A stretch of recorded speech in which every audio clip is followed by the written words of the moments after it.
Salut à tous, bienvenue dans cette nouvelle vidéo. On va évoquer l'actualité football du jour.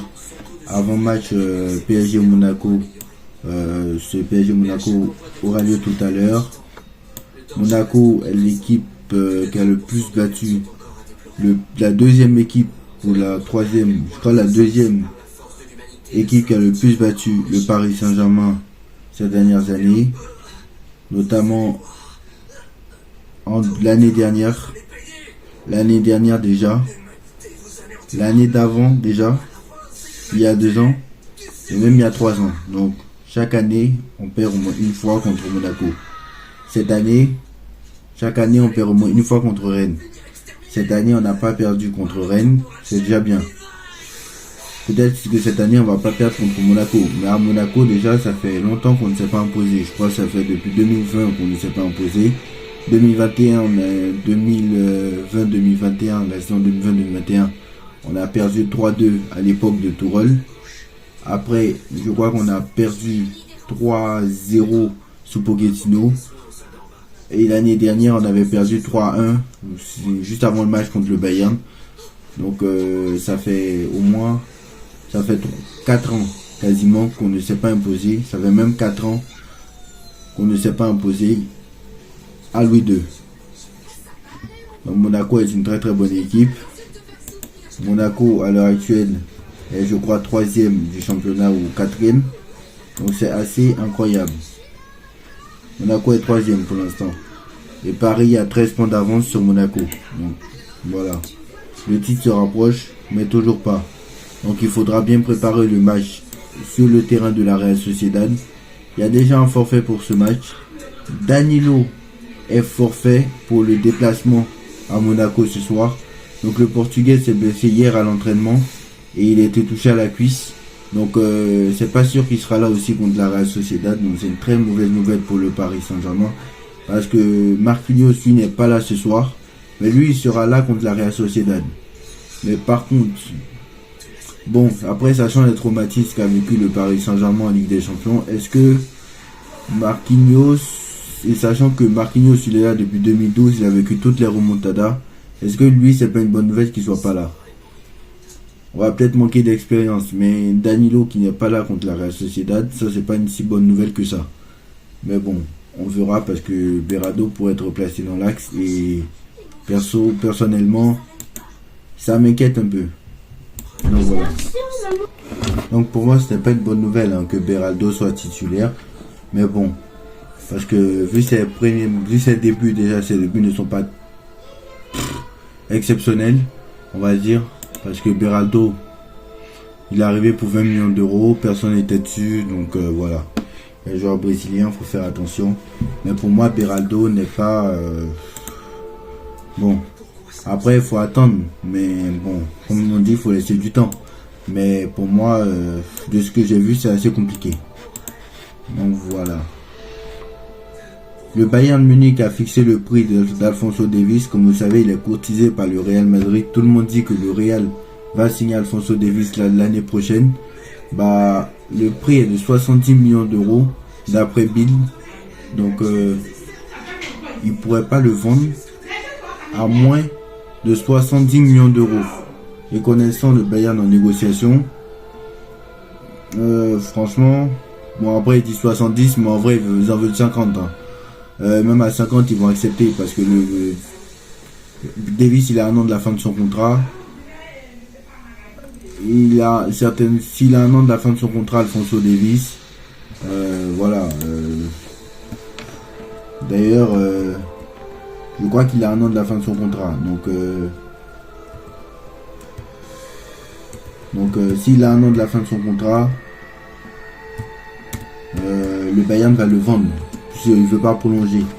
Donc voilà, le Bayern te vend directement un an de la fin de ton contrat. Demander à Hernandez, Hernandez je crois que c'était particulier, mais demander à Lewandowski, demander à d'autres joueurs à qui ils n'ont pas voulu prolonger. Et voilà. Donc Alphonso Davies est en fin de contrat en 2025, je crois, si je ne me trompe pas. Donc je sais pas, mais Alphonso Davies est en fin de contrat en 2025. Donc je ne sais pas réellement. Mais apparemment, Davies est en fin de contrat en 2025. Bon, dites-moi en commentaire la fin de contrat d'Alphonso Davies. Mais pour l'instant, je ne trouve pas. Je ne trouve pas. Je ne trouve pas la fin de contrat d'Alphonso Davies. Certainement, c'est 2025. Bref, voilà, 70 millions d'euros. Je ne sais pas si le Real va payer 70 millions d'euros. Hein. Mais bon, comme Mbappé est gratuit, ça pourrait faire l'affaire. Je ne sais pas qui va payer 70 millions d'euros. Ça les vaut. On va dire que ça les vaut. Donc voilà. Donc un nouveau record pour le Paris Saint-Germain ce soir, peut-être face à Monaco. Comme vous savez, Paris reste sur une série de 18 matchs sans défaite à l'extérieur en championnat. Un record pour le club. Et ces 18 matchs sans défaite était déjà égalé. Étant déjà égalé. Donc au dernier match à l'extérieur qui était d'ailleurs contre Nantes, il me semble, le 17 février dernier. Donc le 17 février dernier, Paris a enchaîné un 18e match sans défaite à l'extérieur. En championnat. Donc un record pour le club. Mais si jamais ils ne perdent pas ce soir, bah, ce sera un 19e match à l'extérieur sans défaite. Et ça sera un record dépassé. Et ce sera un record dans l'histoire du club. Donc voilà. Ce sera un record dans l'histoire du club. Et très clairement, c'est pas mal. Donc quand il y a des bonnes choses aussi, il faut le dire. Donc voilà. Quand il y a des bonnes choses aussi, il faut le dire. C'est que ça, on l'a pas marqué. Et je crois que c'est la seule équipe aussi qui n'a jamais été menée au score à l'extérieur en championnat. Donc ça aussi c'est intéressant. Donc voilà, quand il y a des bonnes choses aussi, il faut le dire. La dernière fois qu'ils ont été menés au score à l'extérieur en championnat, c'était justement contre Monaco, le 3-1. Donc voilà aussi. Donc Thomas Grazivazen, qui est un ancien coéquipier de Zidane au Real Madrid, qui dit qu'il a parlé avec Zidane à Madrid il y a 2 ans. Et il lui a dit qu'il ne voulait accepter que 2 emplois et demi. Marseille, Madrid et l'équipe de France. Donc apparemment, il voulait accepter Marseille, Madrid et l'équipe de France. Le Real, c'est pas prêt de se faire. Bon, le Real, ça sera pas avant 2026 sans doute. Marseille, je pense pas qu'ils vont l'appeler. Honnêtement, ils n'ont pas les moyens de sauver Zidane. Mais après, peut-être. Hein. Mais pour l'instant, moi, je crois pas. Et l'équipe de France, c'est pas avant 2026 aussi. Donc là aussi, moi, je me pose la question. Parce que Deschamps, il va bien continuer après 2026. Hein. Je suis sûr et certain. Donc voilà. En tout cas, je pense. Mais bon. Après, pour l'instant, c'est sûr qu'il va rester. Mais bon, voilà. Donc le PSG veut prolonger Hakimi aussi jusqu'en 2026. Veut prolonger Hakimi, pardon. Son contrat lui prend fin en 2026, pardon.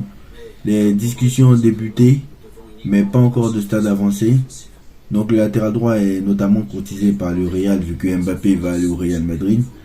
Mais oui, pour moi, il faut le prolonger Hakimi. Et même si l'année dernière, enfin, il y a 1 an jour pour jour, Hakimi, c'était pas le même Hakimi qu'il y a 1 an jour pour jour.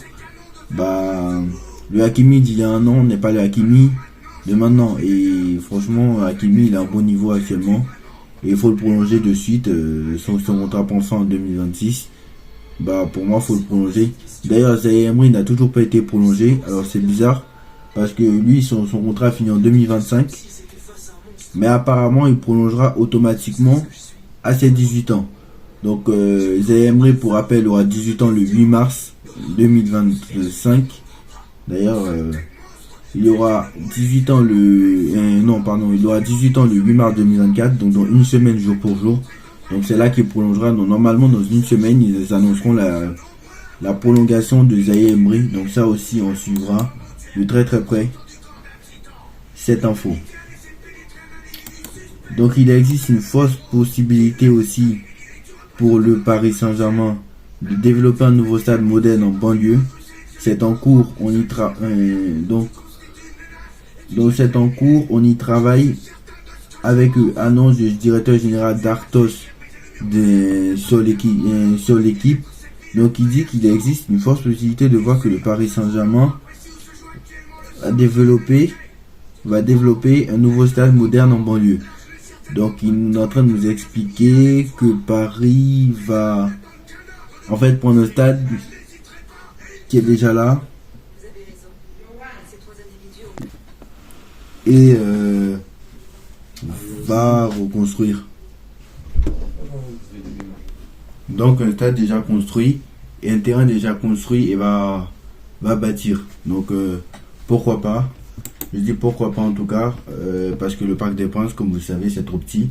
Et je pense qu'il faut agrandir il faut agrandir le stade, mais comme la maire de Paris n'est pas prête à le faire, donc voilà.